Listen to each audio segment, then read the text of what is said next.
दोस्तों नमस्कार, मेरा नाम सुभाष शुक्ला है और आप देखना शुरू कर चुके हैं इंग्लिश वन। आज हम बात करने वाले हैं एक नए शब्द के बारे में। मैं अब आपको नए नए शब्दों के बारे में रोजाना बताने का प्रयास करूंगा। तो आज हम आए हैं एक नए शब्द को लेकर के। उस शब्द का नाम है नंबर। NUMBER, number.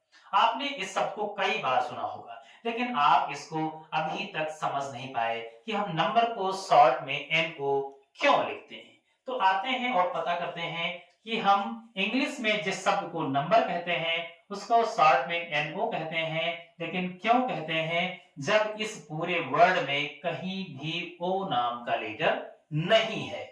आप देख पा रहे हैं NUMBER। पूरे शब्द में कितने आप लेटर हैं? 1 2 3 4 5 6 लेटर को जोड़ने के बाद एक वर्ड बना जिसका नाम नंबर है, लेकिन इसको हम शॉर्ट में एनओ लिखते हैं। यद्यप इस वर्ड में कहीं भी ओ नहीं आया है। कभी सोचा? नहीं सोचा। तो आज देखिए, आपको सिखाता हूं। एक लैंग्वेज है लैटिन। लैटिन में इसी शब्द को न्यूमरो कहा जाता था। NUMERO क्या है? न्यूमरो। शायद आपको दिख रहा होगा, इसको क्या कहते हैं? न्यूमरो कहते थे। Right, sorry. इसी नाम के वर्ड को जब उस समय यूज करते थे इंग्लिश में 12वीं शताब्दी के पहले, तो उसमें हम n की पावर ओ लिखा करते थे। न्यूमरो को शॉर्ट में लैटिन में n की पावर ओ, या ऐसे कहें कि n के ऊपर ओ लगा दिया जाता था। लेकिन बाद के सालों में जब इंग्लिश में इस शब्द को अडॉप्ट कर लिया गया, जब इंग्लिश में इस शब्द को सहर्ष वैसे स्वीकार कर लिया गया, तो इसमें कुछ परिवर्तन कर दिए गए। इसी को फिर नंबर कहा गया। आगे चल करके इंग्लिश में न्यूमरो को नंबर कहा गया।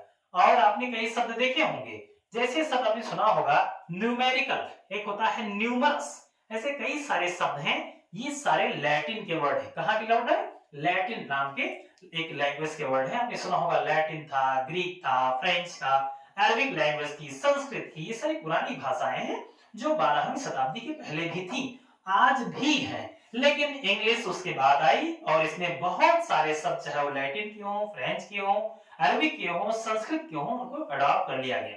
तो इस तरह से आप जानते हैं कि नंबर को हमने एनओ लिखा। आज आप जान पाए कि किस तरह से हम नंबर को शॉर्ट में एनओ कहते हैं। छोटे से वीडियो में अगर आपको ये वीडियो पसंद आया है तो आप इसको शेयर करें। अगर आप और ज्यादा सीखना चाहते हैं, हमसे जुड़े रहें। मैं ऐसे नई नई जानकारी अपनी लाता रहूंगा। क्या आप जानते हैं? जानते थे इसको पहले? नहीं जानते थे ना? तो इसको आप कमेंट करिए, बताइए कि जानते थे या नहीं। Thank you. जय हिंद।